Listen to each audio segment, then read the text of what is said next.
Let's get started. Welcome, ladies and gentlemen, to another episode of Dumb Ass Film Students, where film students and those alike, we come together, we give our unappreciated opinions on films that we watch, that we hate, that we love, that we want to vomit off of. Some of them we cry off of, or whatever it is. Hollywood doesn't appreciate our opinions, so we come on YouTube and we talk to you guys about it. My name is Rudy Wilson. I am here each and every week. I am one of your hosts.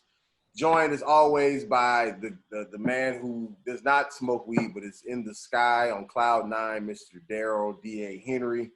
Hey guys, how's it going, everyone? I just wanted to bring up something before we move on that happened last week. Last week, you guys were on my head about what did the 2000s have to offer. Now, I wasn't ready when you guys popped the question. But we brought a whole bunch. I just realized we brought a whole bunch. We got Princess Diaries. That was a fire movie. Are we talking about specifically up against Addams Family again, or what are we talking about? I'm just talking about in general. Okay. I mean, Princess Diaries, Shrek. So you stopped this whole thing to lead with Princess Diaries. Like you led with that. Yeah. Like that's like if somebody asked you what's your favorite Debbie cake and you was like a Star Crunch. Like you led with Princess Diaries. Like we'll eat Star Crunch, but that's not first. It's not a honey bun. Okay. It's not a Swiss roll. I never actually even seen Princess Diaries. Okay, all right. It's because I recently watched Princess Diaries. Okay, all right. So we had Shrek, we had Shark Tale, Ratatouille. Hose was definitely a fire movie. What are we getting at right now? I don't understand. Where does this argument come from? All I'm saying is you guys are disrespecting me last week. All we said was Addams Family was a better kids movie than Spy Kids or whatever it is that you said. Moving right along. All right, we'll get back to that later. Mr. Kiwan, K1, I don't ever know your real name, so I just stick with the nickname that the ninth grader bullied you into having when you were a senior. Welcome back, sir. Thank you for joining us. How are you? Good to be back. Welcome. Good to be back. I'm great, man. Who is that? Who is that? Kobe is D'ing up in your background. Oh, that's Steph. I bought this since I live in Long Beach. I bought this from Long Beach Roscoe's Chicken and Waffles. They had them in there for like $40. They had some other Kobe posters in there. I was going to buy the one when he was number 8 dunking. But the lady, she showed me some other options, and because I am a Warrior fan, I decided to go with the one with Steph. So I'll probably try to get like a bigger one. I was about to say that's a little ass picture. I'm not gonna lie. Yeah. This nigga got a kitchen magnet on his wall.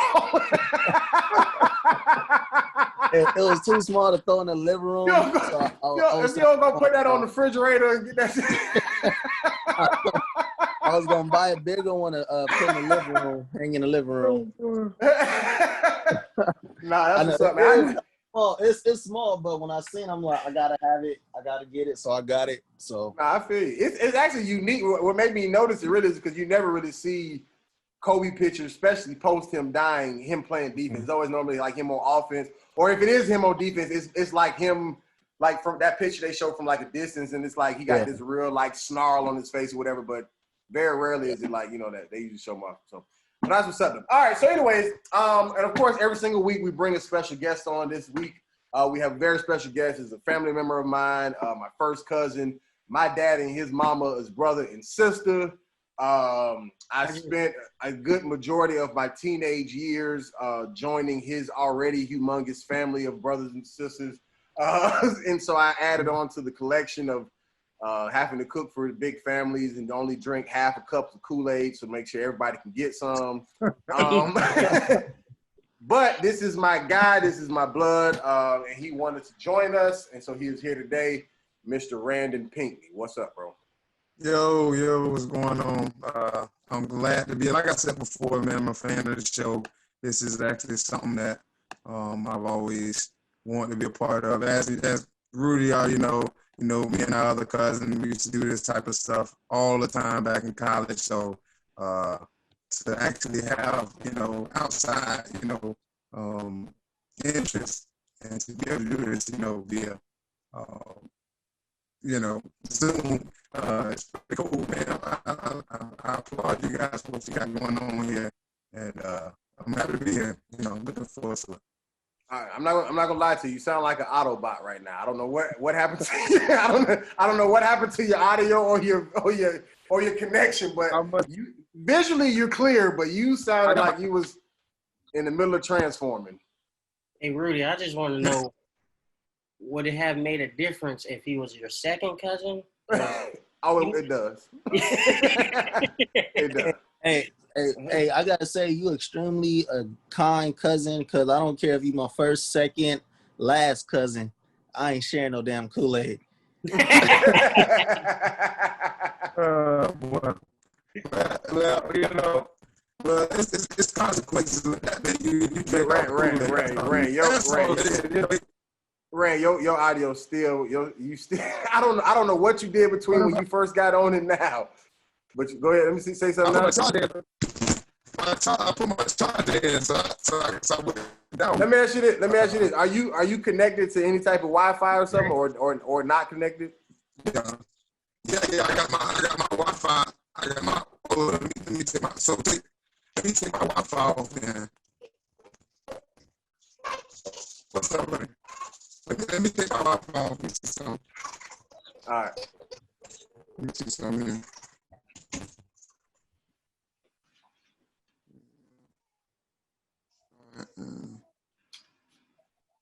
Yeah. Okay. You sound better right now. Yeah. Okay, now, yeah, I hear it in y'all's too. So I don't know what just happened. I mean, it's sounding muffled. It's sounding shaky on y'all end too. For me, say something, Rudy, so I can hear something. Hello. Okay. Well, I can hear. I mean, it's clear now for y'all, but I don't know. Is it clear yet or no? Yes. It's more clear, but it's like your video is very clear. Your video is fine, but just the audio is it's more clear than it was, but it's still kind of a little shaky. I don't know. I really don't know too much about this audio stuff, bro. But whatever you're doing right now you sound perfect. Whatever you're doing right now you sound perfect. Really? Yeah, well, his screen froze, I think, because he came out of the app for a second, like to do some of the songs. Yeah. Okay. Well, what it look like now? I mean, what it sound like? No, you sound good now. You sound fine. Okay. All right. Well, let's try to keep it there then. Okay. Yeah, you sound good. All right, cool, man. Well, he Kiwi, back to your point about the Kool-Aid, my family, I was in their house for once, so I ain't had no choice but to share. But, but that was already a system they had in place, you know what I'm saying? So when in Rome, you feel me, you do what the Romans do, or whatever. Well, when in Rome, you still act like an American. You're right, true that, because we're cocky. Well, Rand, man, appreciate you coming, man. I'm glad we finally got you on here.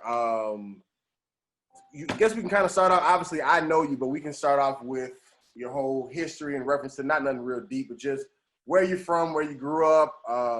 Get into I guess your movie history as far as the type of movies you watched growing up, people you looked up to, whatever. Take us down memory lane. Well, yeah. Okay. Well, like he said, name's Randon. Here in Tampa.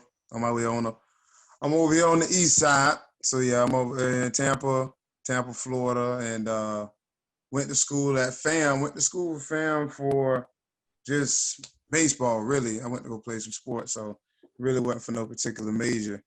But did that, and I ended up transferring to community college, TCC, so that I could go into radio television. So that's how I got into television. I was going in for production. I transferred to UCF, and we were doing the radio television program production side. And that came about from, like I said, like I mentioned earlier, I don't know if it came through, but Me and my other cousin, we used to. We don't know what you mentioned earlier. You know.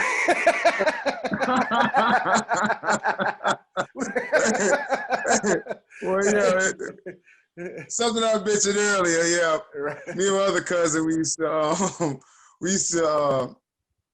pretty much do the whole debate thing on movies and comment on movies and all that stuff, give honest opinions, and so that's where it all stemmed from. Just the love of movies, just right in the family, really, and yeah, that's pretty much everything. Have you ever done it? Have you ever done any acting or been involved in any type of like whether it was on a stage in front of a camera or anything like that?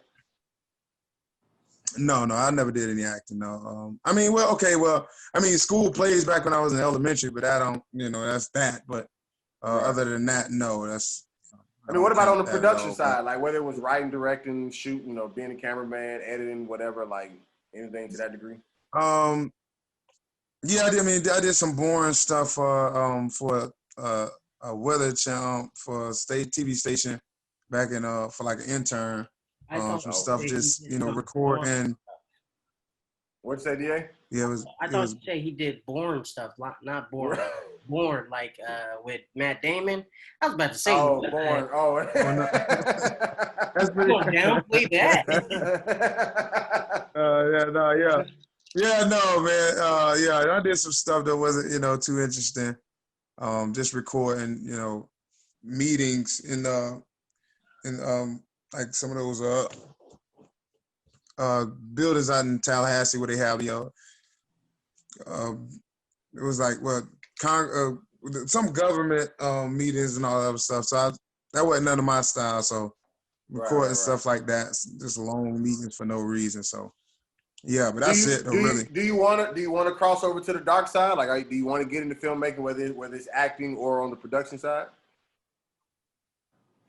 I don't know if I'm still in that mindset. I think my passion kind of went to another direction. Okay. But comment and critiquing it has always been fun. But other than that, I don't know if I'm ready to get back into it like that. Gotcha. But you're just a huge movie fan though. Would you consider yourself like a movie head? Like you stay on top of movies? Like do you have you seen like some old shit that nobody's ever heard of, or are you like, on the basis like you've seen all the, the classics or whatever like that? Well, it just depends on if it's in my realm of, type of movies. Like I'm a big fan of medievals and I like the medieval stuff, but no, I don't, not too many things old fashioned, but I like all types of movies. But yeah, I wouldn't put myself that deep, because if y'all start pulling out stuff, way back then, listen. I'm in film school and I ain't that deep. My teacher be asking me all the time, "Have you seen this?" Nah. You seen this? Nah. Have you even heard of this? Nah. Yeah. They be naming directors, actors, and like the late great so and so who won 95 Oscars. Never heard of him. I have no idea who this person is. I don't, because I be trying to tell them, like, I didn't necessarily grow up in like the hoodest of hoods or whatever, but I just grew up in a black family, so we just watched black movies, and if it wasn't a black movie, it definitely had a black lead. Whether it was like a Rush Hour is always a good example I always use, or something Denzel Washington in or whatever. But I didn't, and even then I was only watching it because they were in it. I didn't had no idea what the names of any of the other people. I knew their faces, but as far as like credits and stuff, I had no. I just know that I know the niggas. You know what I'm saying? So yeah, that's that. So let me ask you this. I guess one last question. Do in reference to, like, because you grew up in a big family. I mean, what is like 7 of y'all total as far as brothers and sisters? 5 boys, 2 girls, right?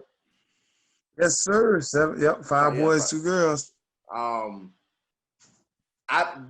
Did y'all as a whole, like, did y'all do like a big, was it movie night or whatever? Like, was that ever like a thing, or did y'all all just always have y'all own? Definitely movie night. We, because I think, well, honestly, that's one of the best ways to do movies for me and mine, because we like to just joke around and comment on everything, just like any black person do. So like, from the stuff what they say we do in the movies, yelling out stuff. That's what we like to do at home. We don't do that at the movie theater, but we'll do it at home. So, especially with our popcorn at the family, screen it's at the some yellow house. flash. Straight up, yeah. So we'll do it that way. Yeah, but definitely movie night is always. Gotcha. Yeah. That's lit, man. If I can say something, if you ever do think about getting on a creative side, I would definitely say hop on the. Am I? Yeah. The medieval, because I feel like not a lot of Black people actually go to that genre or that specific category. Because ain't no niggas in the movies. Yeah. I know, but that's true too. But if there was someone who if there was a Black person who obviously likes that and is willing to take that approach. But I'm saying, but I think, but you would have to make, you would always have to make it like a Django, because that's still back in the day. Like Black people wasn't, you know what I'm saying? It ain't like they wouldn't be right. You know what I'm saying? Like we weren't gonna be kings and stuff with these English accents, swords and whatever. But still, I'm saying they were around that in that time, and there were a lot of, from what I understand, there are a lot of them that did great things, and they're just not well known. Like, but that's why I'm saying it would have to be like a Django, or even almost like a Knight's Tale. Like, even though he was white, but he still was a peasant, and did whatever to become the whole knight thing. But I'm saying it would have to be like a hero story. It wouldn't just be a bunch of niggas just walking around. No, just ruling it. Just, you know what I'm saying? Get over here, woman. Give me my gold. You know what I'm saying? Shine my armor. It wouldn't be realistic if it was that easy for us in medieval times. No, I definitely agree with that. So matter of fact, let's go ahead. Let's start with A Knight's Tale. I think this is a good transition. We can go to Knight's Tale. Speaking of medieval, this is the movie that Randon picked, which is a great movie. I actually seen it a long time ago, back when it came out. And I'm definitely on the side of liking it. This is I'm not gonna say it's one of my favorite movies, but it's definitely a movie that I hold pretty high on my list of dope movies. And I actually liked it even more as rewatching it now, even as an adult, because I felt like I understood even more. So to take a quick vote, is there anybody on the side? No, you good. Is there anybody on the side of disliking A Knight's Tale? I'm on the fence. Well, which side of the fence you jumping off on? I don't know. I think I'm teeter-tottering towards not liking it. Okay. All right. What you got, DA? Well, I enjoyed it. And I'm assuming, Randon, you liked it since you picked it. Yes, sir. Okay. Gotcha. I should say this. Hey, he done got nervous. Three of us done liked it. He was by himself. He was like, oh, wait a minute now. I'm turned on the side of disliking it, but I still enjoyed it, if that makes sense. No, don't try to be nice now. We want all the smoke. We want all the smoke. I'm curious. I want to explain that. I like that. I want to hear how that works. So you have to explain that one. Yeah, talk to us, Kiwi. What you got, man? All right. Well, I dislike it. Sorry to cut you off. I forgot to say this in the beginning. Shout out to all the filmmakers who made these films. Even though we are critiquing your films, congratulations, you got them done. You got them on the big screen, and that's all that matters. A Knight's Tale, directed by Brian Helgeland, I don't know, starring Heath Ledger. All right, Kiwi, back to you. Go for it. Well, the part that I dislike is, even though it's about a knight in the medieval tournament jousting, I feel like it was just a little bit too much of the jousting. Like, mix it up a little. Like the part in there where they had the sword fight on foot, I would have liked to have seen a little that, just a little, like at least one more scene of that. And then the scene where they crowned the champions of each event showed that. I disagree with you, only because the whole movie, the inciting incident wasn't really him getting into the tournament. It was when, really, to me, it felt like when he actually had his first encounter with the antagonist, who was Count something. I can't remember his name, but What is Count. it? Aguilar or something? What his name was? Aldrodamus? I'm gonna just call him Count. You know. Right. But he even said his goal was, I have to defeat Count. Right. And so it wasn't about the tournament itself. It was about him trying to make his way to get Count. So therefore, I would say them showing that he had skills was, you know, good enough. But the whole story was really about him getting the girl and defeating Count. I definitely get that. He also, not to cut you off, but he also mentioned it. They also like even talked about how when they said like, you know, they already mentioned how he's good with the sword. You know what I'm saying? They already said like anybody he fights in that category, he's gonna always win. Right. But to become a knight, like he wanted to win the whole tournament, but he can't win the whole tournament without the jousting. You feel what I'm saying? So like the jousting was the bread and butter. Like I ain't gonna say I get what you're saying about it being too much.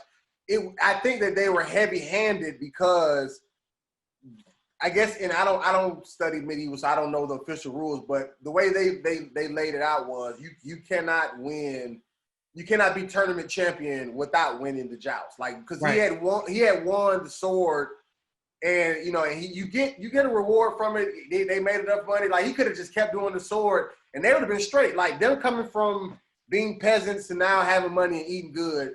He could have just kept whooping ass in the swords and been done. But like DA was saying, that he had two goals: to get the girl and to get Jocelyn, and to beat Count. What is Count? How you pronounce his name? Count Adamus? What's his name? What's his man name? Count? I don't know. Just call him Count. I don't remember it. Count. I'm looking it up. Count Adamar. Count Adamar. Count Adamar. That's what it was. He wanted to beat Count Adamar. He wanted to get the girl, and then it made it even more juicier when Count Adamar was coming at the girl as well. You know what I'm saying? So to me, I feel like the story was about the jousting. Like, and that's even to me, that's the more exciting part about the movie. Like, it was way more exciting seeing them like with the wood, you know, whatever like that, as opposed to just, you know, the little funny montage of him king with the sword, king. You know what I mean? Like, that was funny, but like, I don't want to keep saying, we get it, you're good. You know what I'm saying? Like, but like when he got hit in the face and his body was just riding on the horse, hanging like this, like that's a movie to me. You feel what I'm saying? Like, that's what I like. Yeah, for it to have done in 2001, it was definitely, as far as the action wise, it was definitely really good. For it to have been a 19, almost 20-year-old movie. The part I really did like, how they didn't just focus on the jousting the whole movie, how eventually it turned into kind of a love story, love triangle. That's one part I did enjoy about that, you know, eventually they transitioned into something to try to, you know, keep the audience attention. So, but see, I don't even think it was necessarily a love story. And y'all can tell me how y'all feel about this. But like for me, I feel like love was just another goal of his. Cause see, like his main goal was to become a knight. Like his whole thing from when he was a kid, you know what I'm saying? Cause you think about this, like when he needed to win at the end, like he couldn't win by just hitting, like he had to knock this nigga off the horse. And the only reason, what gave him his reason why to have that much enthusiasm, it wasn't the girl. Like he had already learned that she accepted him. Like, I love you. I know you, William. I don't care nothing about that. Like, I love you, whatever, blah, blah, blah. But when the old boy was like, yo, they just called you Sir William. They just called you, like, you're an official knight, and your dad heard that. Like, so what I'm saying is the love was a part of it. You know, beating this, like the different things that he was going after, whatever, was all just a part of it. But ultimately, he wanted that knight status. Like from a child, like he felt like I'm getting stripped of becoming a knight all because of how my life. So I didn't choose to be a peasant. I was born like this. You know what I'm saying? But I still deserve a shot. You know, and of course because of him, you know, taking the fight with the prince or whatever earlier, you know, he came back and looked out. So, so to me, like I said, that's why I said I just think the love was a part of it. I don't think this was necessarily a love story. I just think that it was just another dynamic to his journey to become a knight.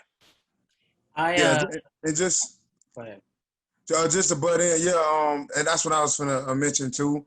I think because one of the biggest things about that I've noticed in movies is when they use a flashback, that's usually the kind of zone in on what they're really trying to get from the movie. So like the fact that he had, they do the flashback of him being, seeing all that, being with his dad and seeing all the knights and kind of looking up to him and just, seeing all of it, where it all, was created at, where his whole, his goal, where it all came from. That kind of just shows like, and hints the actual title saying A Knight's Tale. Right. It kind of just gives you that, okay, this is about, the love is just sauce on the, right. sauce on it, but definitely the Knight's Tale, because he even got stubborn at one point and told her, I don't care, you can go, whatever. Right, I'm about this. He had his mindset. So, just to butt in on that, I think that's why I, feel about it too. I think one of the best things about this movie was the creative approach to it. It felt like, I don't know it felt like Shrek. If you've seen Shrek, it was very kind of medieval, but it had the modern twist on it. I was gonna mention that. I was seeing if y'all noticed that. Yeah, because even like the music. I was about to say, the music was modern as hell. Yeah. They were chanting Queen. They were chanting Queen to get it all going. I was like, this is. I like the approach of it, and it was it was done well. I think because it didn't feel out of place at all. It didn't. Mm-hmm. Maybe that's because I seen Shrek before I seen it. I don't know how I would have felt if I watched it before, but just having that spin on it was very unique. And it's even, not to cut you off, Kiwi, but it's even more credit to them to do that, DA, because Shrek is a cartoon, so you can almost get away with anything with a cartoon. But when it's live action, right, people are more picky about that. They was chanting. They was saying, "We will rock you." In the crowd, they were singing the song. I'm telling you, they was in the stadium. So basically, they brought it, and I felt like it was a way to bring it, more to our day, so you can kind of enjoy it. And so I guess because I seen this movie, of course, as a younger, kid. I seen it way back when I was 11 or 12. Mm-hmm. So it's more so something to bring you in that you could get interested in, rather than having to do research on, medieval stuff. They still can, keep you intrigued by using those different, tactics. So that was one of the reasons why I really enjoyed this one in particular. The music is something that threw me off in the beginning. Oh, so you didn't like Shrek.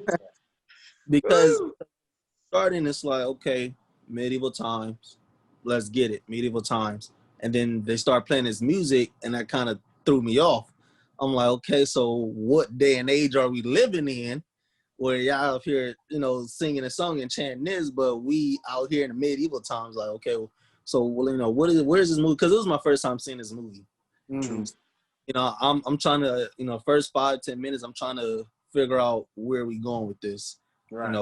What's about to be the rest of this movie like. So that kind of threw me off a little bit. And then as we went, and kind of got like, okay, I see what we doing.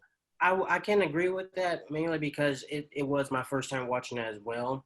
But if you understand the play of the title, it says A Knight's Tale, and the tale, it automatically kind of, when you say a tale or it's once fantasy. upon a time, Fantasy, right? It's automatically, you can go get away with pretty much anything, because it's allowing you to jump between times and worlds and whatnot, because it's like Rudy said, fantasy.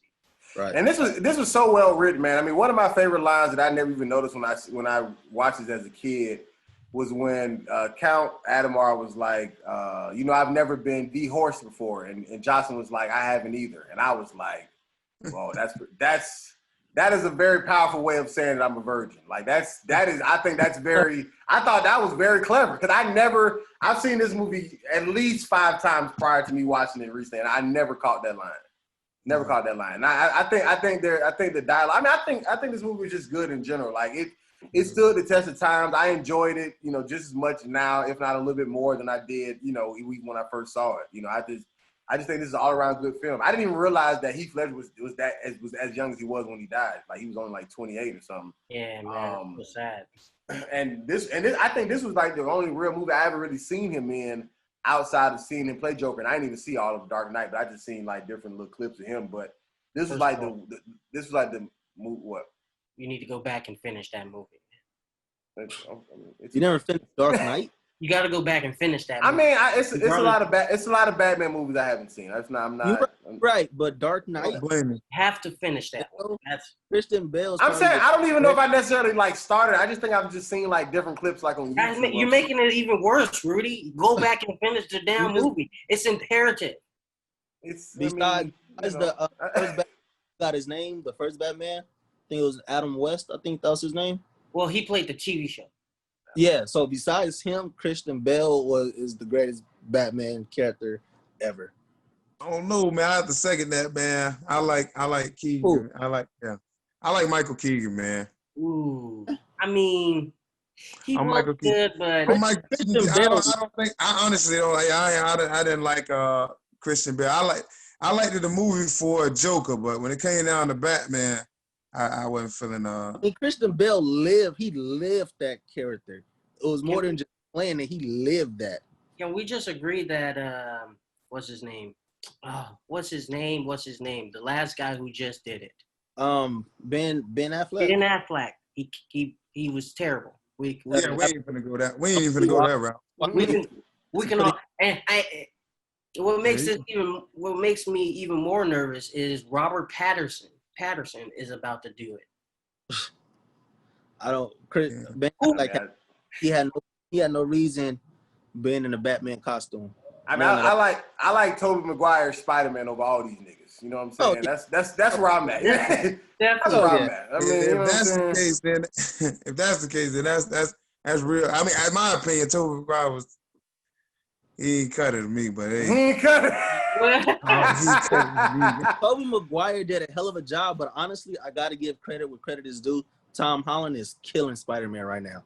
I haven't even seen a recent Spider-Man. I think the last one I seen was Tobey Maguire and the cartoon one.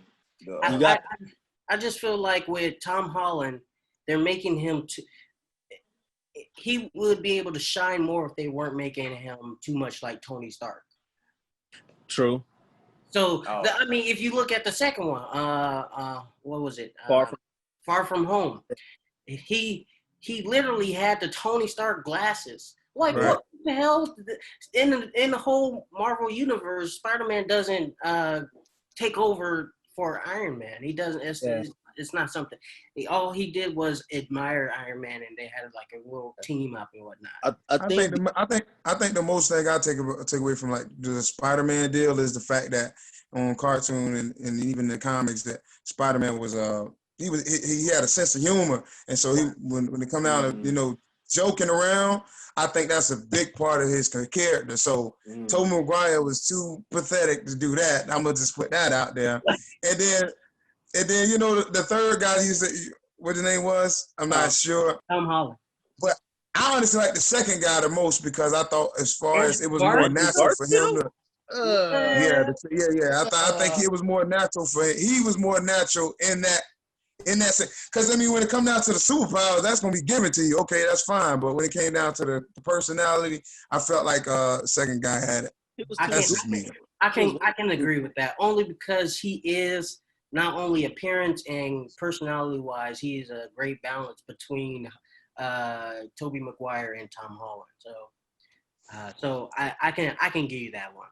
But I think overall, if we're talking about drama, Tobey Maguire got it. If we're talking about comedy, Tom Holland got it.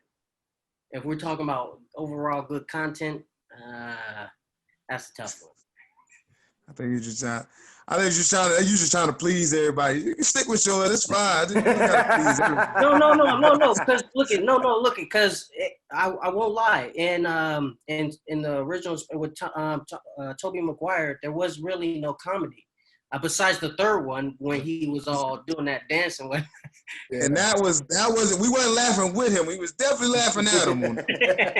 So I don't know if we want to give that to him. We'll kind of leave that to the. Yeah, I was laughing at him on that one, bro. I feel like that one was a little more on the drama side, and then now Tom Holland, it has that comedy aspect, but like I said, they're trying to make him too much like the new Iron Man because he's so young, so they're going to be able to use him forever. Yeah. Let me tell y'all how little I paid attention to movies growing up. I would see like different Batman movies and would see that like it would be a different Batman, and it would never click to me that that's a different actor. Like I would just think that Batman aged or something. Like I don't even like I never fathomed to me that these were like different people just playing the same character. Like I literally, when I watched movies back in the day, bro, like I didn't pay attention to anything besides whatever just was happening in front of my eyes. Hey, I was very oblivious. I actually hated watching the Batman movie because every few years there's always a new actor, and I hated them. Like, stick with somebody, grow on that. Hey, them stunts ain't the same after a while, man. You know what I'm saying? You do a couple. But me, I'm that type of person. Like with Tobey Maguire's Spider-Man, I was so hurt when they came out with a new Spider-Man with Andrew Garfield. I didn't see that movie for like the first 3-4 years, and I ended up watching it once it was on cable.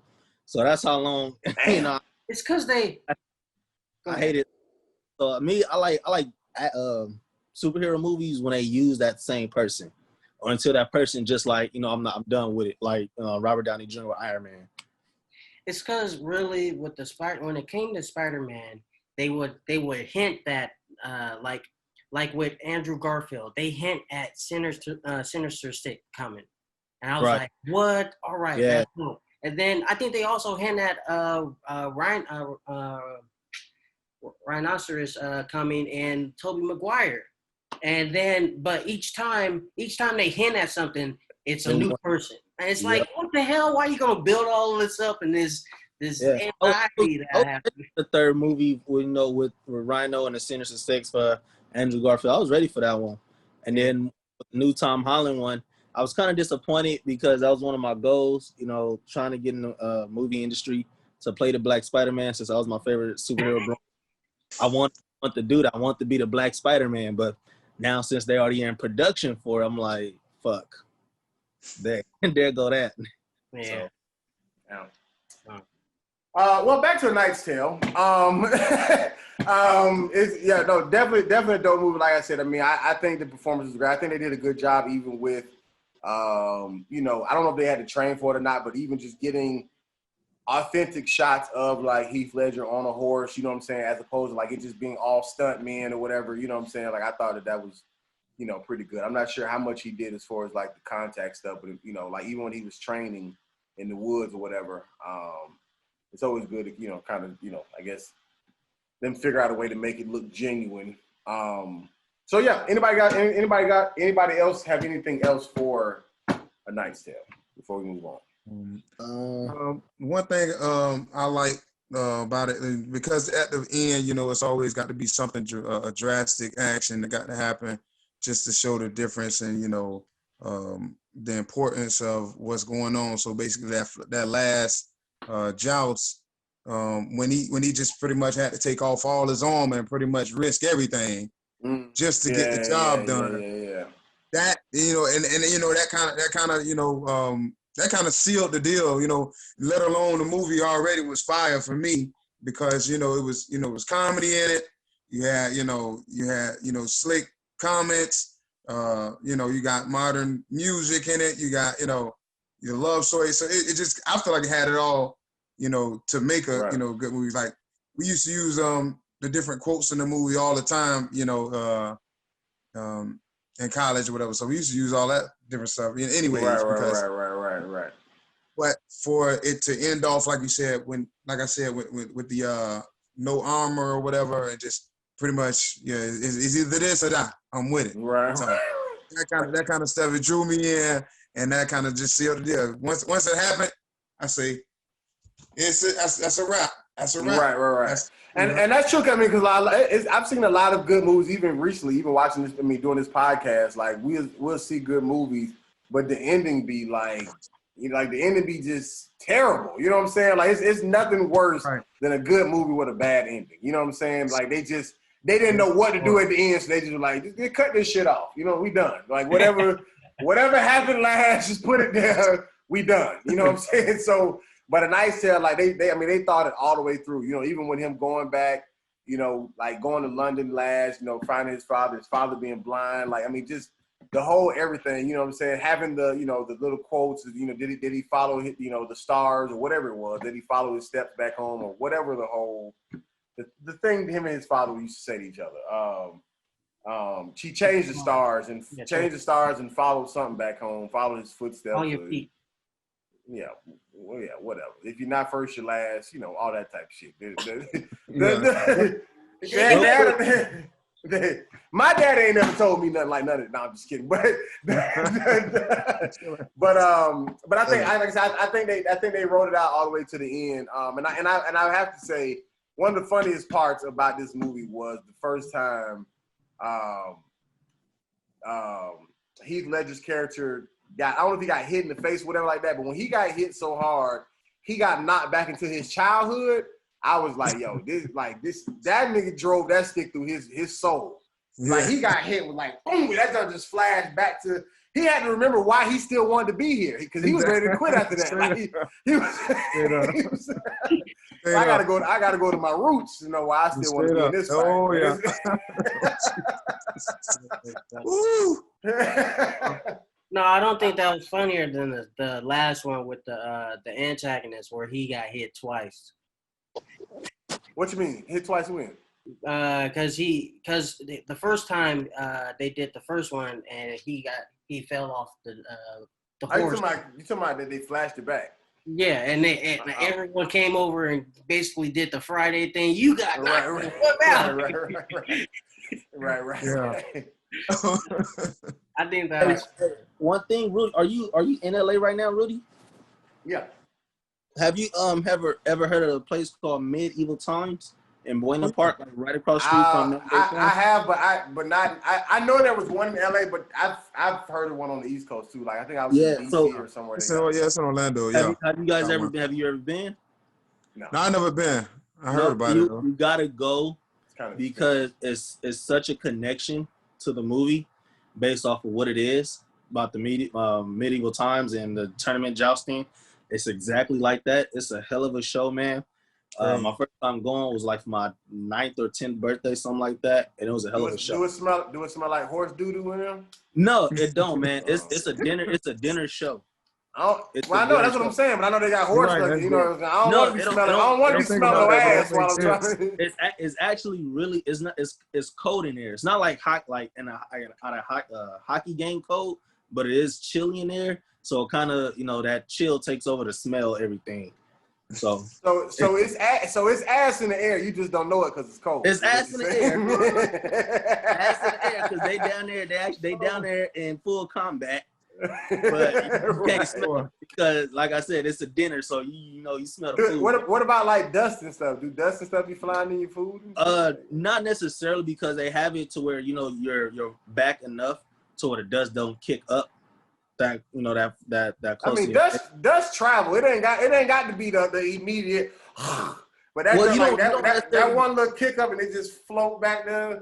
You about to bite your chicken and. You be into the food or you be into the shows to where you really don't realize it. I've been like 3 times, and all 3 times I've been to, I can't remember dust ever been like, God damn, dust all in my chicken. COVID-19 started at medieval times. But it's definitely a fun place, man. When everything opened back up, y'all gotta go check it out. It's a really fun place. It's a movie. I mean, it's a dinner show. So it's like you eating. Yeah, I was gonna go when I was in DC, but I remember the tickets being like $70 or something. I was like, I ain't paying this just to eat. Now this is. I don't know how much it was. I was a kid, so I ain't have to worry about that. But it's definitely a good experience. I should say that it's definitely a different experience. No, for sure. I just don't want it to be the exact times. I don't want to get treated like I am. Right. Nah, man, they feed you, you eat, they feed you like these big whole pieces of chickens. They have like ribs there. They have they have really good food, man. The food there is amazing, and it's a great show. And each show is different, so it's never the same show twice. Each show is different. Are you getting paid for this advertising plug? Well, you pushing up, boy. You got. Hey, I should, man. I should be. You act like this is a steakhouse or something. Like, but y'all got it. Hey. All right. So let's move right along. I was actually gonna do Honey Boy next, but I'm gonna do that one last. Let's move on to Jurassic Park. Good old classic. Shout out to old Steven Spielberg, starring Jeff Goldblum and Sam Neill and Laura Dern and a host of other people. Yada yada yada. I actually haven't rewatched this particular. I've seen other Jurassic Worlds and whatever more recently, but as far as the original Jurassic Park, I probably have not seen this in a while. Definitely since I've been a child, but in a while. But another one stood the test of time, man. Jurassic Park is just I don't think you can beat dinosaurs when you put it, when you make it the way that Steven Spielberg does. So before we even get too deep into it, is there anybody who does not like Jurassic Park? Before anybody say anything else, if you do not like this movie, log off now. If I wasn't like this, I got some comments about it that I noticed before. Right, for sure. But it's definitely a classic still, for sure. But I noticed some things in this. Well, what you got, Rand? Go ahead, pop us off. Well, one of the most obvious ones, because now I'm growing, maybe my patience is a little bit thinner than it was back in the day. I didn't know it took an hour before I could see some, action before really, dinosaurs got real. It literally took an hour, man. I was sitting there and it was there. So, I was wondering how, when I was so young, I was just pretty much into the whole movie. Right. We wasn't real patient. I don't know how, but we wasn't real patient. So I think not to cut you off, but I think even like back in the day, everything was kind of longer in the sense especially like with social media, whatever. Like I think we're programmed to get just content at a quicker pace. Even songs are shorter, so I think subconsciously, because I even know that too. Like I am the king of now.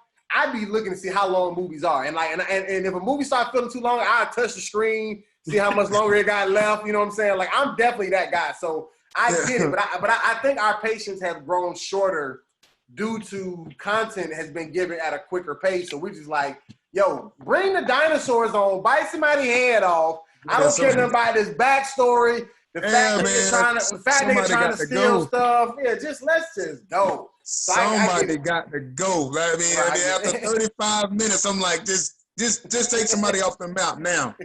Just because. It don't even matter. Just take them off the map. You ain't got to have a reason. Just take somebody so we can, keep me there. It's still. No, go ahead. Because now, okay, well, let me just speak about it. Okay, well, now I can actually understand what they were speaking about before, talking about, using, the whole, using the blood from the mosquito and using it, and right. Infusing with the frogs and all that. So I understand that what I was more now, but I don't know what I was doing back in the day when they were saying all this. I don't know. Was I eating cereal? I don't know. Right. What got my attention? I don't know, but what kind of cereal was it?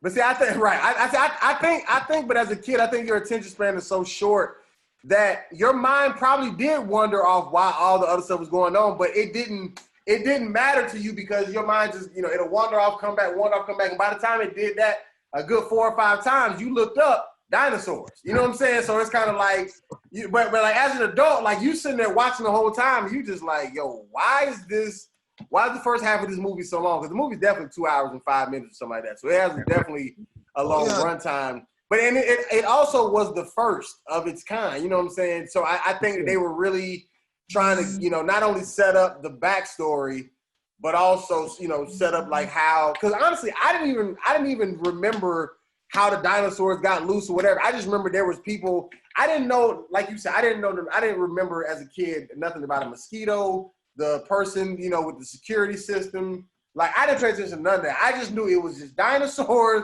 people, danger. You know, that was it. You know what I'm saying? I'm gonna say this one last thing before I let somebody else go. The dinosaurs look way more fake on some parts than I remember. As far as like some of the green screen stuff, I was like, okay, yeah, this was back in the day. You know what I'm saying? This was back in the day. But I'm gonna tell you what still holds the as the best scene to me is when it's raining and that doggone T-Rex with the kids in the car and all that. Like the way that whole scene is set up, bro. Like Steven Spielberg knows how to like, cause he does the same thing in Jaws with like, you know, the Jaws music or like the you know, like they won't actually show the shark, but they show him pulling on like stuff in the water or whatever like that. That same build up to the monster, he does that with the water in the cups, and you every time there's a step, you see the ripple effect. You know what I'm saying? And he uses stuff like that to his advantage because that build up gets you on edge. So by the time the dinosaur comes, like you already, you know what I'm saying, whatever, and then the dinosaur just peek out of the tree, like you just see his eye, you know what I'm saying, just peek out of the trees or whatever, and then like so you got the rain coming down, man, you know, everybody just learning like you're not supposed to move, you know, so they can't see you. I mean, it's just so much going on. But I think that scene is just so iconic. I think it looks very realistic. Like you really feel like there's a dinosaur trying to eat these kids in real life. Yeah. From back in the day, even right now, 2020. I agree with that. Yeah, I think that was pretty. It's and I think one of the main things that was put in there that I feel like he used that they don't really use nowadays is that build up, because I think just him doing that build up probably kept me for another 25 minutes just building up for, because he used different camera angles and then the close up into different people's faces, so not even like you don't even see the dinosaurs yet, but when they pulling up on the Latour and they show you the reaction of Alan, which is one of the lead guy, Alan the guy, and you know you don't even see dinosaurs yet, but just their reaction and what they got from it, you know, he keep you there. So I think that's how he played us. I think that's how he played us, and he did it very well. Yeah. One thing about the Jurassic Park series 1, 2, and 3, I can honestly say Jurassic Park is an underrated classic. Because, you know, as dinosaurs, we as adults, we know it's fake, the movie, but you know, as a kid, in one way or another, you was interested in dinosaurs as a kid, one way or another. Right. Whether if it was watching Jurassic Park, whether if it was playing, you know, the Pokemon games, you had some type of level of interest in dinosaurs. Right. And all credit to Steven Spielberg, from the first movie to the realism of the look of the dinosaurs to number 3 when the motherfuckers really look real. But as far as the first one, it's I actually put it on one of my favorite lists. As far as like the look, the setup, and as you were saying, I never realized it took a whole hour for a dinosaur to appear. Because as a kid, I was just excited to be, you know, about to see a dinosaur. So I didn't care how long it was going to take. But me being an adult now, it's like, you know, come on with it. Come with the killing. Like, we know what's about to happen. I just got off work, bro, and I'm trying to get through this movie. It was rough for me a little bit. I fell asleep a couple times, but it's all good. Another thing I really like about the movie and the entire series as well is how the main character stayed consistent. Yep. It wasn't a mix-up. You know, Alan was the main character. Then you had the girl, I forget her name.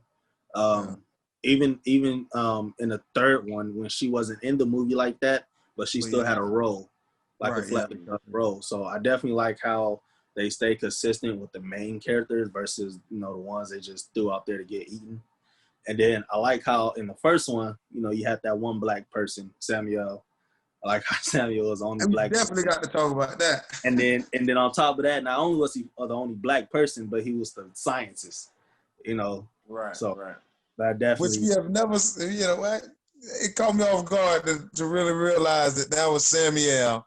Smoking Yeah. a cigarette down to the butt. Smoking it down to the butt. I mean, he quoting codes. Like, when has Samuel said anything other than, come on, it's famous, man. He out there quoting codes. Right. Hey, you would have thought he would at least threw a motherfucker in there somewhere. Like, this motherfucking.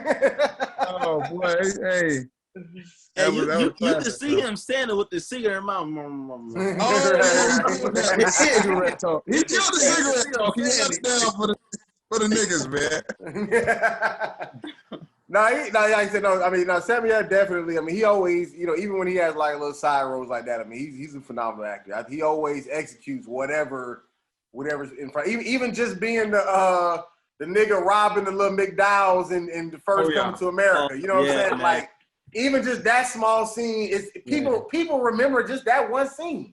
You know what I'm saying? Which shows you just his level of just explosiveness. When he comes on screen, man. But right. But no, but like I said, Jurassic Park I think is a very smart idea. Like you said, I don't think it gets enough credit for what it provides. Like for a movie, like it provides some very very intense excitement in which. And they kind of cover both bases, like because they kind of treat the dinosaurs almost like animals, even as it progresses. So they kind of use like animal cruelty, zoo, metaphors in there to kind of speak against like the sea worlds of the world, and whatever. Because zoos and stuff, as fun as they are for humans, I mean, they pretty fucked up. You know what I'm saying? I mean, you're caged animals for our entertainment. You know what I'm saying? Like, you know what I'm saying? So it's So they use the dinosaurs to kind of still make those metaphors, which I think is is a good touch. But but if you think about it, like there's really you can do superheroes, you can turn vehicles into robots, you can turn a man into the Hulk, whatever like that. But to see like a dinosaur war, especially when you're talking about because you get to see it from a human standpoint, and then sometimes you get to see like the dinosaurs fight like out of nowhere, the T-Rex come and snatch up the raptor or the whatever, you know what I'm saying? Or even in some of the later ones, like the bigger ones fight or whatever. Like, I think all of that, to be able to pull that off in a movie, I think has its level of difficulty. But it's a very, very exciting thing to watch on a global scale. You know what I'm saying? Like, not just here in the U.S., like watching dinosaurs go at it.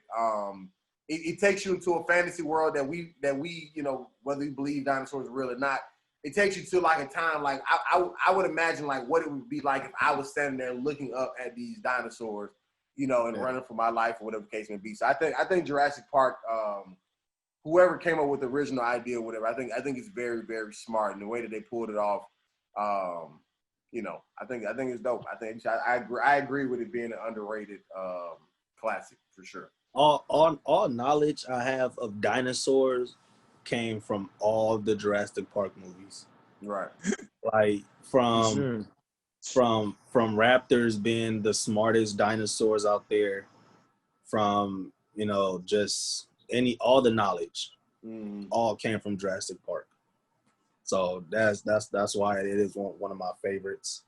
The whole series, not just one or two, the whole series, all three. Yeah. And even the new ones was pretty good. Yeah. No, I like the Jurassic Worlds or whatever. I thought it was pretty dope. They all are pretty intense, pretty exciting. So anything else? Anything else for Jurassic Park, man? DA, you had something? You've been quiet the whole time, man. I mean, you guys pretty much hit everything. I mean. That nigga was watching he was watching the WAP video on his phone. He got distracted. I was trying to think of the next movie I wanted to pick for today. I think the biggest thing we didn't mention, I don't know if you, but the biggest thing we didn't mention about Jurassic Park, I think, was music, man. To be honest, the iconic music, man. That's one thing I don't really think people understand. Like, I think music is big. They used to use it a lot back in the day, and when you got an iconic sound or soundtrack, you pretty much win half the battle. I think Steven Spielberg is just one of the greatest. Because I mean, he stuck with Universal pretty much his whole career. Oh yeah. And this man got, well, I don't know how many theme park rides. But Right. I've been on the Jurassic World one, and it's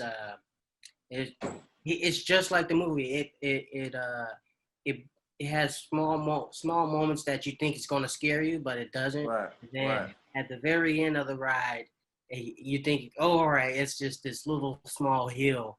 Right. No, you lied to me. Down. Right. Shit yourself, and then the whole time you shitting yourself, the camera take a picture of you. It's just like, Oh wow. it's a mean little setup. Yeah, I don't know if you guys been to the to Universal Studios out here in LA, but the Jurassic Park ride in LA, I can say from going there a lot when I was a kid, they've actually changed it over the last few months. They changed it up a little bit based off the newer movies. So it is fresh and revised. But as a kid, from the original ride, it was definitely like, you know what's gonna happen, you know what's about to happen, but like DA still said, there's set up moments where you think you about to get scared, but you're not.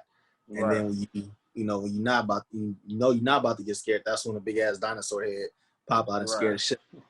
And then I've also been to the one at Universal Orlando, and that one was hella dope. Sitting in the actual Jeep car, driving around. That one's pretty dope.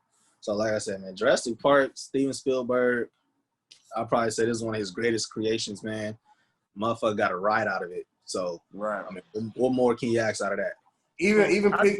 Question though. Well, hold on. Before you ask the question, I was just gonna piggyback off of what you said about the sound.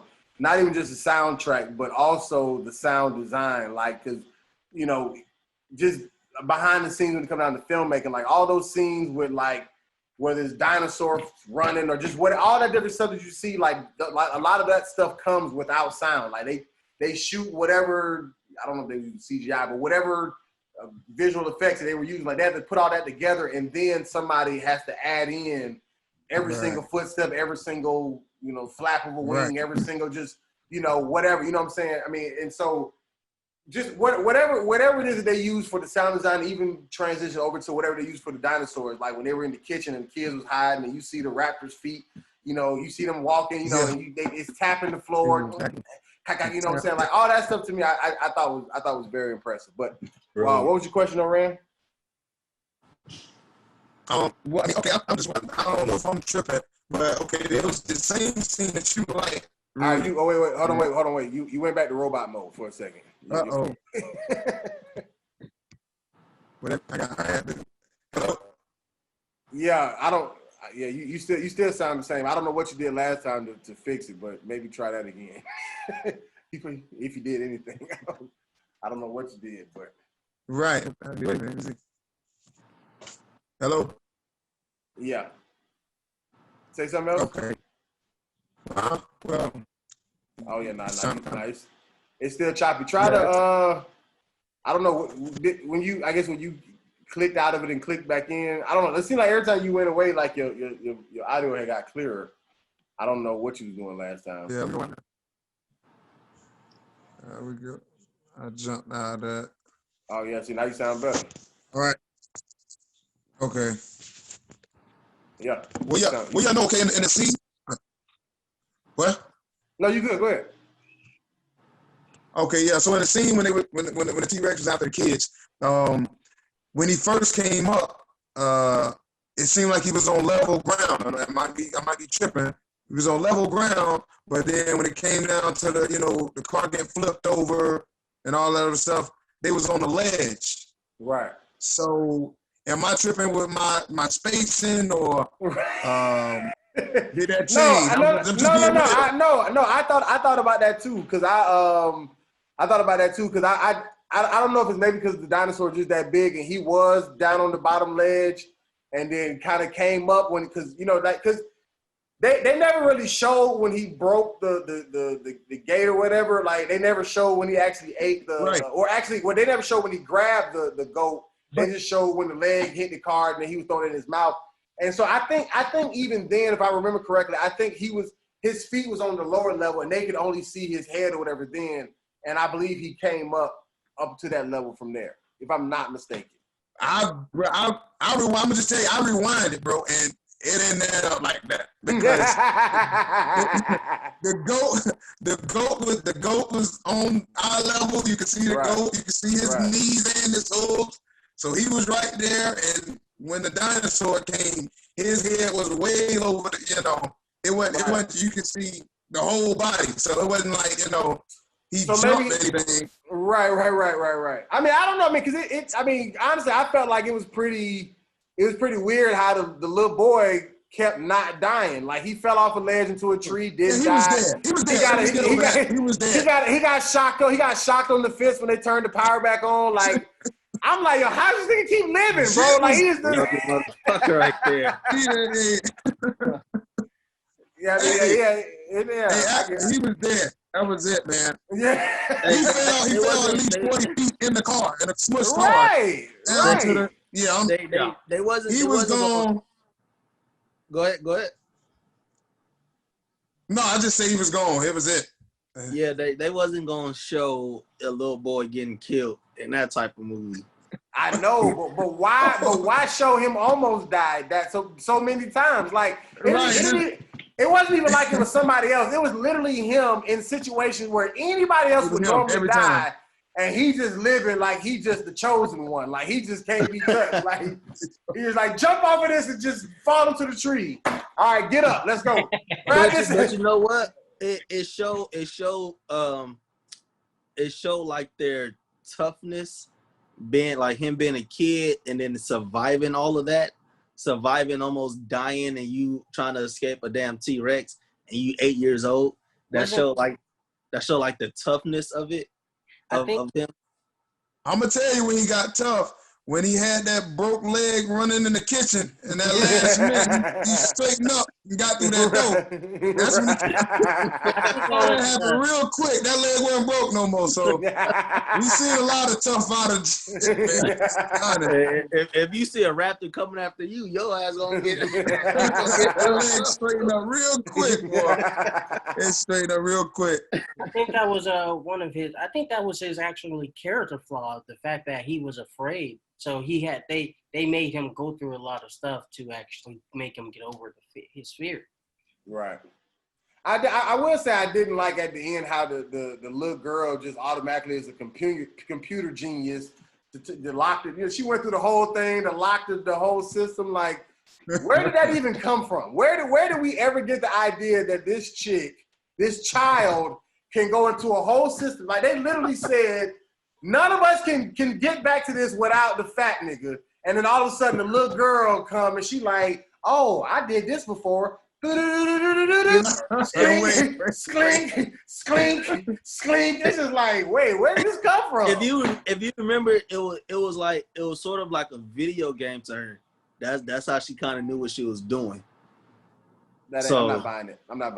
Hey, I remember that. But also they had shut down the system, so all his work that he had them put into it was already erased anyway. So she really didn't break his codes. She just had to lock the doors, which I don't know if they tried it, but all she had to do was lock the doors by that time. But everybody was dead by that time. Samuel, he was gone, so he wasn't he wasn't able to do it.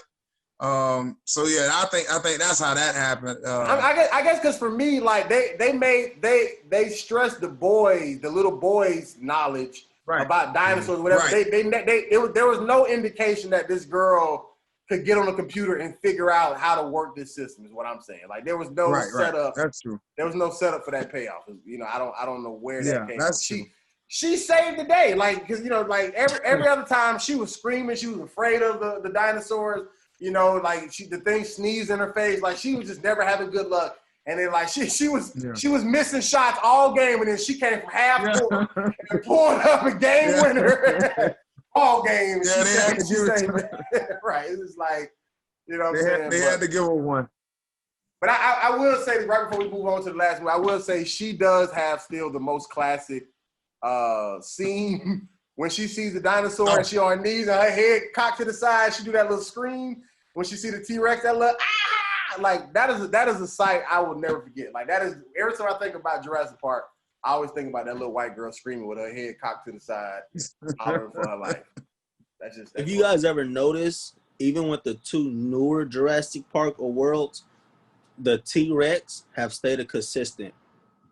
The original T-Rex they used in the first Jurassic Park, they used the same T-Rex, just modified it to make it look, more real, more This nigga realistic. Kiwi don't want nobody to change in no movie. Like everything is about consistency with him. He like, yo, the reason why I like the Rugrats because they consistent. All right, they keeping the same big ass head. It's like, I mean, people got to change up sometimes, man. They got to change. But it was kind of a testament, especially with the two new ones when they showed the original T-Rex.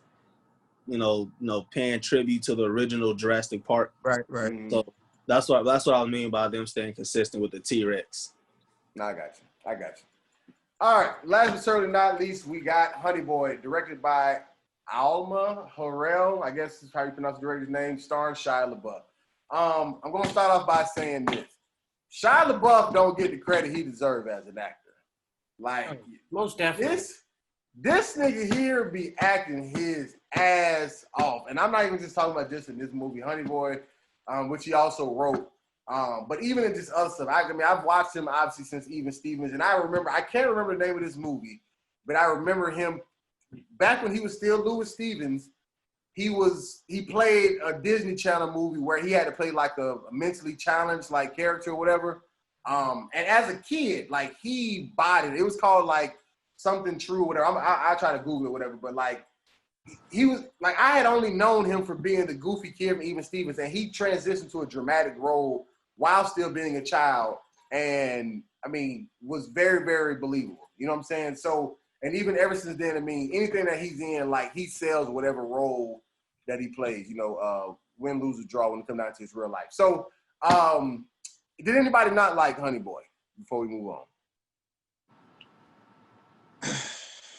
Randon, I ain't like it though. Randon like it. Okay.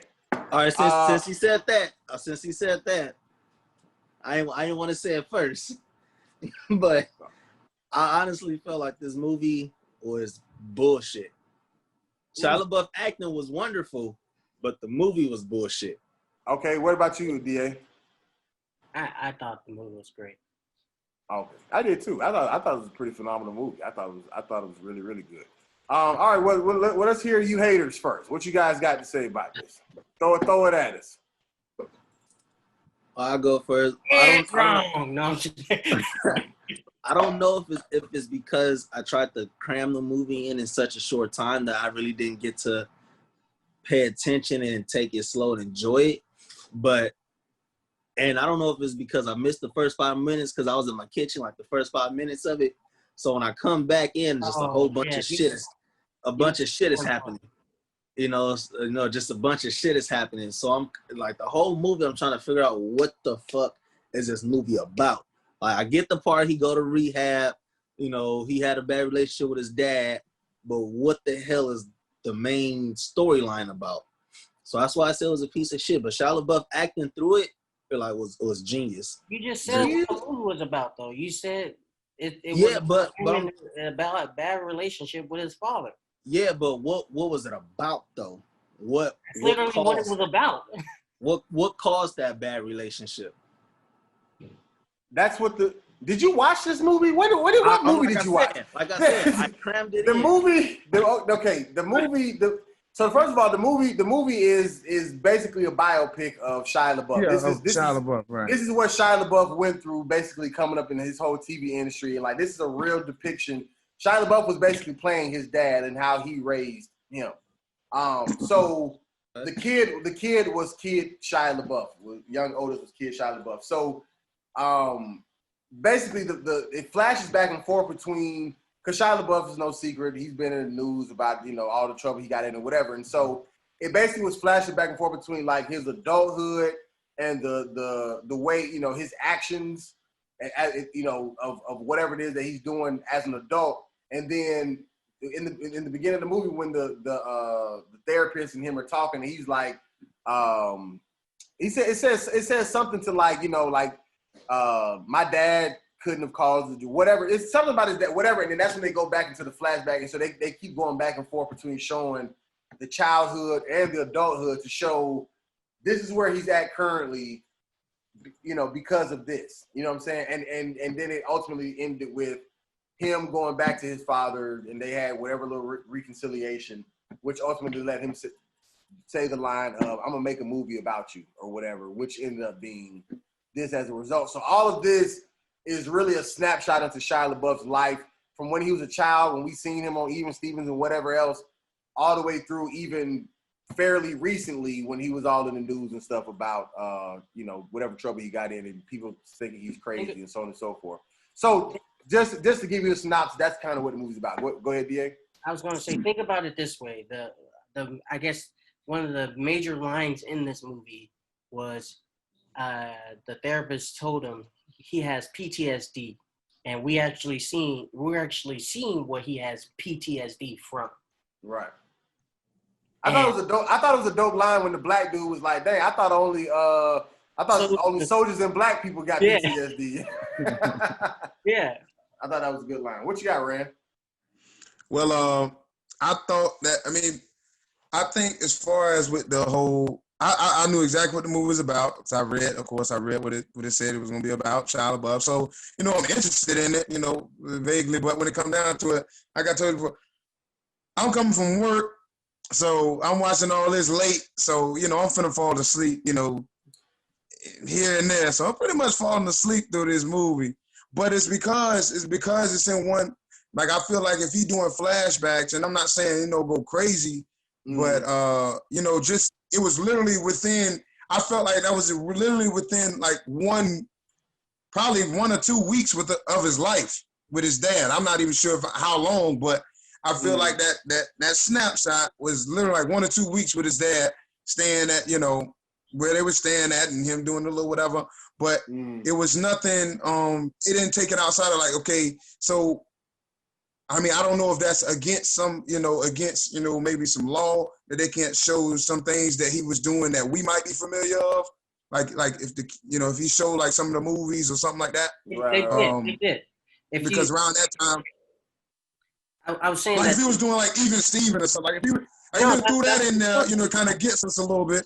That was the set. That was supposed I didn't catch it. They can't be direct about it, but when the movie opens and he's like, no, and he gets pulled back, that was definitely Transformers. I remember that line. That was I got that. But like I said, I feel like the snapshot of him and his dad, I felt like it was like 2 weeks. I might be wrong, but that's what I felt from it. So only 2 weeks with your pops. And of course, we can see how he raises you up, because y'all, whatever. But I felt like it's more to it than what just giving me that little that snippet of it, and then and also when it came down to the end of when you take the end of him and his dad when he was a kid, and him and his dad they looked like it was on good terms. The last thing they showed with him and his dad, and then, come to see, he come back and he on good terms. Well, he's on bad terms as an adult, but it's just, he kind of left off, okay, if you left off with good terms with your pops, and then now you all screwed up, it just kind of threw me off. I don't know if that makes sense, but I said, it kind of threw me off. I think it's safe to say that both of y'all who didn't like it, y'all have barely seen this movie anyway. You was half asleep from work. Kiwi was cramming it in.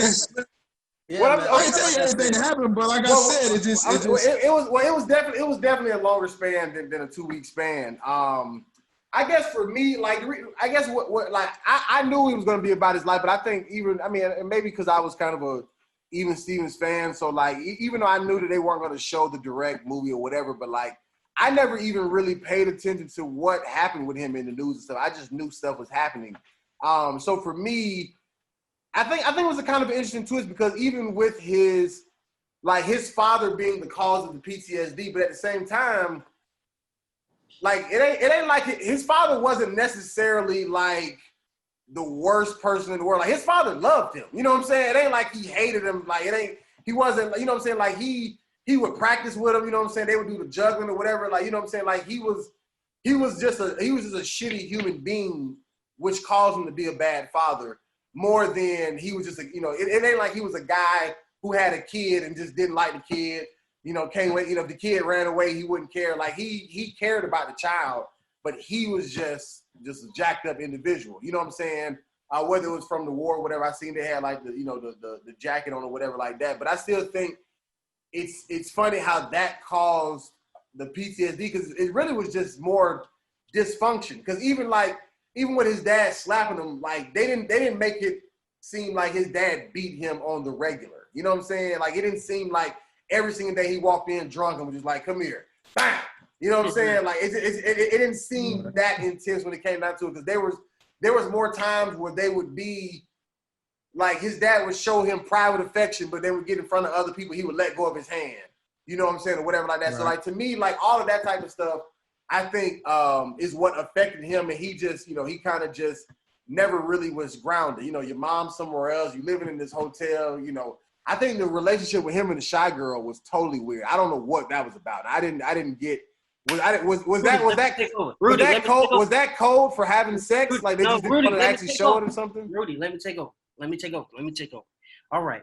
So if you watch the movie again, you actually will see that these are two stories happening at the same time, and they're in the same they have the same characters, really. If you look at the first one with him as an adult, his problem is with his father, but his father is not there. So he's dealing with the therapist who's trying to comfort him. Mm-hmm. And then as a child, he's actually dealing with his father, but he also he's missing that comfort. And then that's where that lady come in. She's actually that mother figure. She's that person that at least this is my opinion. I can't say these are facts or anything, but this is how I interpret the movie. So she is giving him that comfort that he needs, that affection that he needs. Because if you remember that one part where he acted out that scene with the one father on screen, he was like, "I love you," and then he was telling his dad, and he was acting out this whole thing in his head with his dad, and his dad tells him, "I love you, Jeff." And then if you look at all the stuff that way, with it being two different stories, the whole reconciliation with his father happens twice. One where he, as an adult, he's not blaming his father, but he's traumatized by his father. And then as a child, he's blaming his father for all the stuff that he's dealing with. I mean, he feels like his father is not really there, or his father doesn't really love him. So with that being said, the reconciliation happens twice, because at the end, when he was a kid, they sitting down, they smoking that joint, and then at the end, when he's an adult, he's like, "Oh, I'm gonna make a movie about you." This movie was so amazing. I think that's what made this movie really amazing. I'm not gonna lie to you. Out of everything that you just said, the only thing I could really gather that this was an amazing movie. You confused the hell out of me with everything you were just talking about. Oh my God. I don't even know what just happened in this whole explanation, but I do agree with you. It was an amazing movie. So I'll just leave it at that, because I don't know. Did you guys understand me at all? I don't know what this is about. I got a couple of bits and pieces of it. I was trying, bro. I thought it was just. I'm like, I don't know what this nigga talking about. Why did you guys say it? I ain't want to stop you. Because I thought it was the opposite. I thought what you were saying, I thought it was the opposite of what you were saying. So that's why I say, yeah, he can't be saying what I think, because I thought it was the opposite. No, I was saying that it was two separate stories that it was showing two stories at the same time. Because if you actually look at them, both stories are very similar, with the same characters and the same events, kind of. Are you talking about the older him and the younger him? The older him and younger. Well, yeah, of course that's the same character. It's the same person. No, I'm not saying it's. I'm saying the characters surrounding Otis and the situations happening are very similar in each story. It's not. It's not a flashback. It's two. Who was the black male friend as a child for him as a child? The black The male black friend? dude, the black friend that he had in So rehab. you saying the black dude is the female? Okay, I don't know. No, I thought I was thinking more that the female was kind of the therapist in the situation. I don't know.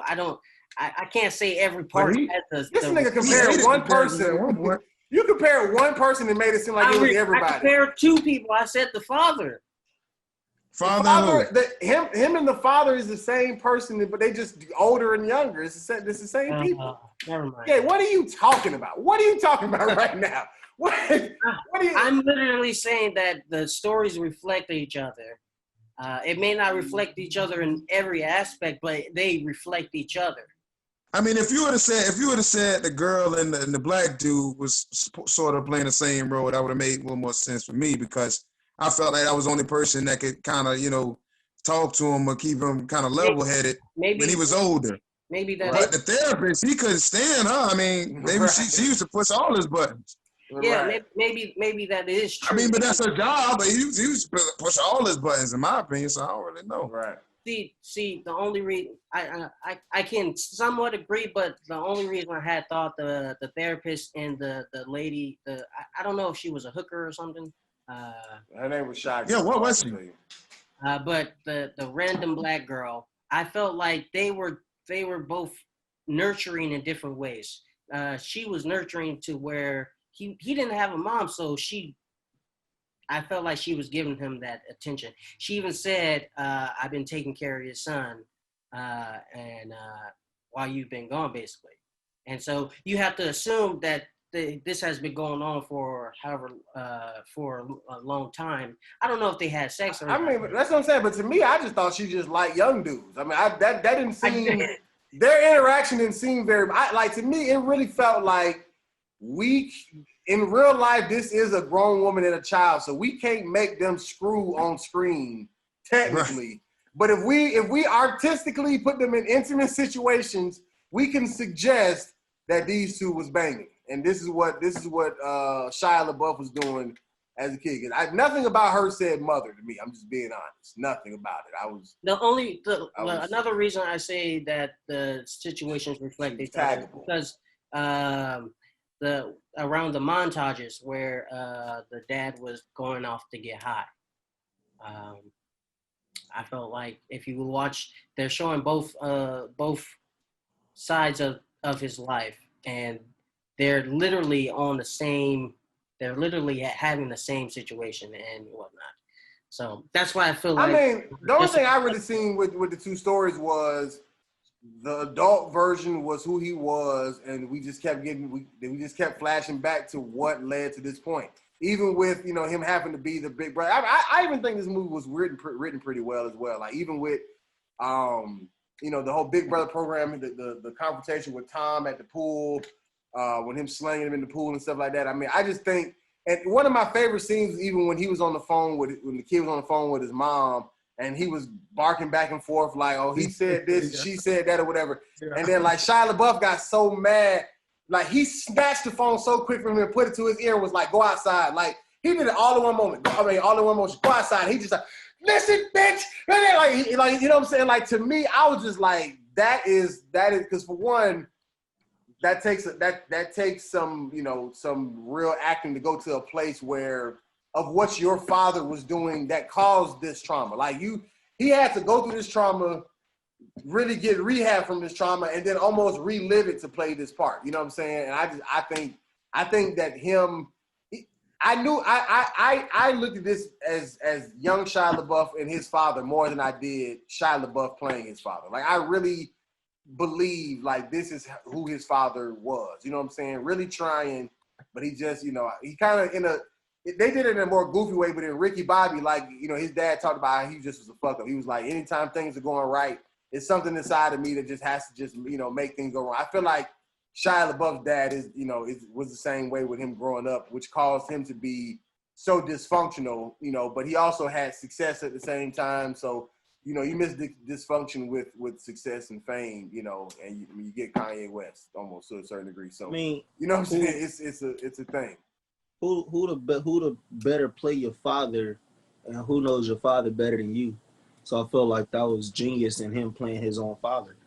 Yeah, definitely. Yeah, I just said Definitely I don't know if I would want to. Like, I mean, my father didn't like beat my ass like that, but like, you know, I think if I went through trauma with a father or something like that, I don't know if I would want to relive that to execute that on screen. You know what I'm saying? Like, Right. that's kind of a dark place to have to go to that you had to come up out of in real life, in front of the world. You know what I'm Yeah, saying? it As a definitely took a celebrity. lot of courage, especially him being a celebrity, and then not only being a celebrity but a Disney star, Right. Disney kid. That took a lot of courage and bravery for him to let the world know this is what happened to my He child. been got out of that Disney stuff, man. So like we don't see. I ain't seen him as even seen him for a long time. Charlotte have been in some stuff, so I mean, he don't write that slate clear. You know? Oh He a yeah, new Charlotte to me. He's it's like, definitely a new Charlotte to me. I'll be real with you. yeah, but it's like when you start off a Disney star, that's pretty much what you're associated by the rest of your career, no matter what you do. Right. Yeah, that is true. But Yeah. you know, like I said, I mean, I just say to me, he came up out of it pretty quick though, because like I mean, he only did, and he just did Even Stevens, and then he pretty much from there transitioned to adult roles, like pretty much from there. So, so yeah, he didn't hang out too long. I definitely wish I could have seen all of it and had time to really take my time with it. Both of y'all need to go back and watch it. When Brad, make sure you got some sleep, and Kiwi, make sure you got some time. No, you know what I'm saying?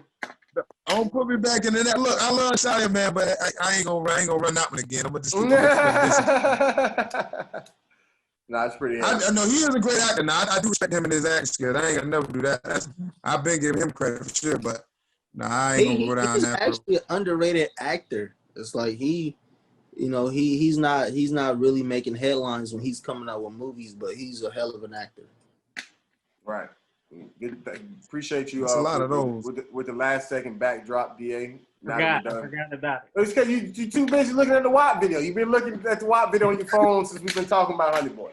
All right, so let's get into these. Let's get into these box office numbers and budget numbers real quick before we wrap things up.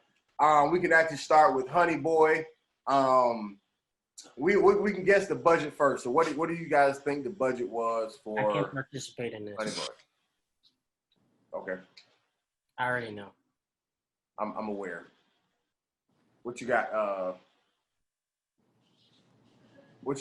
Y'all two, Randon and Kiwi. I mean, I put it at something like I have no idea. I put it somewhere around 1 million. You said 1 million?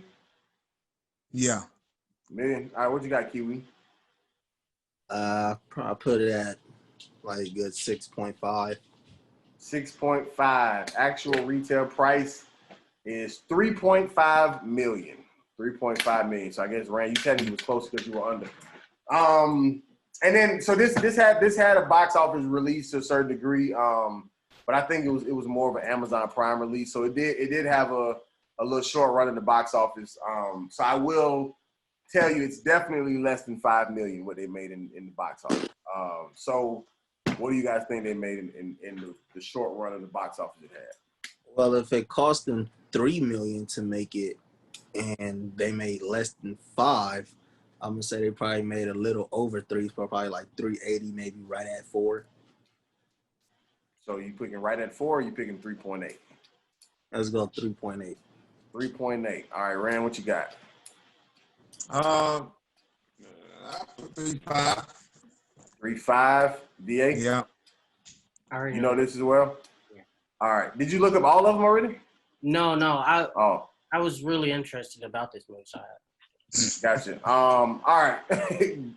Box office, they made 3.3 million. Yeah. And then only for Honey Boy, since they had the Amazon Prime release, what do you think the Rotten Tomatoes percentage was? Oh, I didn't look that up, so I'm gonna go with Under 50. Under 50. Wait, I looked Under up the 50? IMDb. So I'm gonna go with 70. I say 44. Yeah, y'all disrespectful. 94%. All right. 94% on Rotten Tomatoes. Well, shit. If it took $3 million to make, you only made 300,000 off. It was a No. They made more on the Amazon Prime. That's what I'm saying. As far as box office in the movies, So it only had a short run. They did a short run. So that's what they made in box office, but not Amazon. Correct. Gotcha. But A Knight's Tale and Jurassic Park, there's no Rotten Tomatoes for these because they both had budgets and full box office release. So let's go to A Knight's Tale. What do you think the budget was for A Knight's Tale? Because of the action, they had to pay for all that shit. I'm gonna go 20 million. 20 million. 20 mil. 20 million. Oh, I'm gonna say a different number because he Well, I mean that's what I was thinking too. I was gonna be a little. I'm gonna go about 10, 11 or 10. About 10 million. I was gonna be Price is Right and throw like 19.7 on it. So what you got, DA? Oh, I was gonna go with 25. 25, 20, and 10. The actual budget is $41 million. $41 million. That's definitely higher than I would have guessed too. Honestly, even though it being a period piece and it had a lot of people in it, I didn't expect it to cost that much, but I guess it did. I mean, it had a lot going on. When did it come out? Did it come out? 98? 2001. Yeah, it's earlier. It's 2001, right? Yeah. What do you think it made in box office? If it costs 41 to make, and it was box office first, right? This is both Jurassic Park and The Knight's Tale. This is both they have full box office release. There's nothing, no streaming service at this time. This is I'll probably say they made double on it, so 80. 80. Yeah. What y'all boys got? 120. 120. What you got, Rand? Well, my phone messing up again. So say it again. I know my phone dying, so I'm trying to plug this thing up. Got you. Yeah. You can hear me clearly? Yeah, you can. Okay. Well, I think it made 240. 240. Okay. Wow. Big confidence. All right. Actual box office is 117.5. 117.5 million. 240. That's some pretty guts. Though. That's big guts though. I thought it was pretty fire, man. I thought it was worth it. I think it's worth it. No, for sure.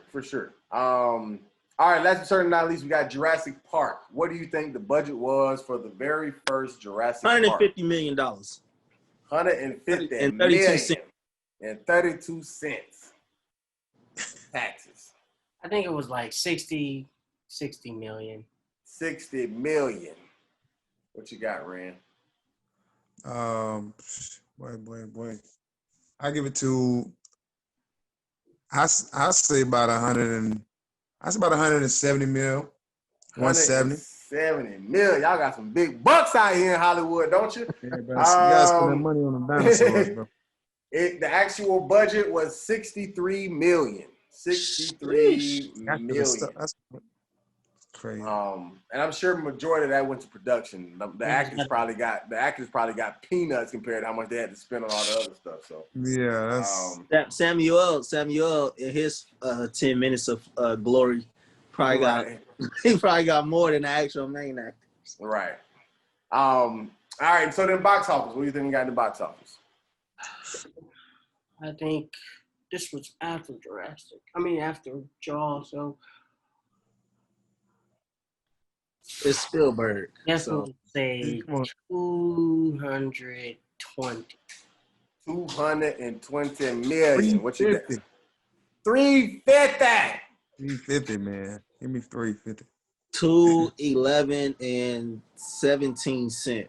211 and 17 cents. Every last one of y'all are disrespectful. Jurassic Park has one of the highest grossing box offices in the world of all time. Not number one, but one of the top. It grossed $1.033 billion. Whoa. All this little 200, 300 y'all throwing out peanuts. Peanuts, baby. So Peanuts. was that within the time that it was in theaters, or was that over a span of time? I don't understand the difference in your question. Like Span of time was that the amount it made the 3, 4, 5 weeks that it was in theaters, or after theaters as well? Box office is all theaters. I don't know how long it was in the theaters, but this was all just from people going to the movie theaters and watching it. Yeah. How long it took them to get this, I don't know. It may have been there for a while. I don't know what it was, but this is a global number. This is not just US. This is a global. Yeah. They was selling out. Right. They was selling out for the first 2 months, basically. Right. And I'm sure it made a lot of money in other countries. Like movies like this in other countries, like they love, graphics and visual, whatever like that. So I'm sure it banged out. But cool, man. So man, this was dope, man. We've completed another episode, man. Honey Boy, Nice Tale, Jurassic Park. I think they were all great picks. I enjoyed all three, honestly. I think all three were good movies this week. Neither I would decide were bad. Great writing, great stories, and of course, Jurassic Park is the OG classic. Shout out to Steven Spielberg. Rand, man, appreciate you joining us, man. You already know, fam, bro. You got open invitation, man. Anytime you want to come back and talk movies, hey, man, pull up. You know what I'm saying? You got to log in. Finally got out here. Yeah. So do you got anything that you got going on that you want to plug, man? Whether it's Instagram or social media, a website, a podcast, you selling deodorant, on the side, whatever. You know what I'm saying? You talking to me or? I'm talking to you. Yeah, I'm talking to you. Oh, I thought you called it. No, hell no, man. I ain't plugging nothing, bro. I'm just here to check it out. I ain't got nothing Okay, gotcha. I thought you said DA. I'm sorry, but I lost that one. Yeah. No. I went honey boy. No, I'm sorry. It was over. I don't know. Right. Hey, if you selling Old Spice, hook me up with a case. Right. True. All right, what about you, Kiwi? You got something that you want to promote out there, man? Just with my clothing line, I told you guys about that, a couple weeks back. I'm still working out the kinks. I actually just found another supplier for as revamping and fixing my logo, because I did all that by myself, and since I have no graphic design art background, I still have to get someone to fix everything and sharpen it and do all that extra computer stuff with it. So a few weeks from now, I'll be getting my shirts, hoodies, hats, backpacks, and all that stuff out. So really excited about that. A hard 2 years of work and preparation and dedication and not giving up even when I really wanted to say, fuck it, just focus on acting and comedy, but definitely a hard work. Where can we find this hard working clothes? So my website right now, because there is nothing up, my website is actually down right now, but I still have my Instagram page up, which is kingroyal.store. So yeah, once I get everything up, everything will be back up and running. And everything's spelled regular, just KINGROYAL? Yeah, no special characters, just kingroyal.store. Gotcha. Dope. All right, Mr. Henry, what about you, sir? Just look out for my little sketch comedy coming out that I'm making with my wife called Shenanigans. And so, yeah. Shout out to all the men on here that's married and shit. I realized we don't normally have this many married men. Wait, Kiwi, you married or you booed up or something? Hell no. Ever put that shit on me? Yeah. Come on, married man. Shit. Right, you can't even commit to a big picture of Kobe, let alone a wife. I'm gonna put it like this for you, Rudy. I do have a girlfriend, but I'm gonna say this: you either married or you single. I've never checked off a box on a W-2 that said committed. Hey, brother. Do what you do. That's a bold statement. I just want to let you know. We are still recording, but the big boy statement. But hey, you know what I'm saying? I ain't gonna lose no sleep either way. Do what you do. Like I said, I love my girl. I love my lady. Don't try to change it now, nigga. He trying to. She gonna be like, get that fucking Kobe picture off my wall and get out right now. Get your one picture and get out. She'll be my wife one day, but as of right now, you either married or you single. I know this nigga want to be a pimp because he's saying it while he rubbing his hands. He like, you either married or you single. Jesus. All right, man. Well, for those of y'all out there watching, man, like I said, this is Dumbass Film Students. We post this every single Thursday on the No Life Boys Productions YouTube page. That's NOLIFEBOYZZZ Productions. Follow us also on Instagram. Myself personally, Willy Nilly, if you're nasty, only if you're nasty. Stole that from Miss Jackson, Janet Jackson, to be exact. RudyComedy.com. Got all my content on there from the No Life Boys Productions as well as all my personal stuff. You know what I'm saying? I'm out here, man. Beating pins, dancing on Wednesdays, all that type of stuff. So, man, follow us all. Rand, he ain't got no page. He don't want to be followed. So, y'all just find him when he come back. You know what I'm saying? And if you're dating Kiwi, break up with him now. No, I'm just kidding. All right, so appreciate you again, fellas. Great job, man. And we out, peoples. Appreciate you.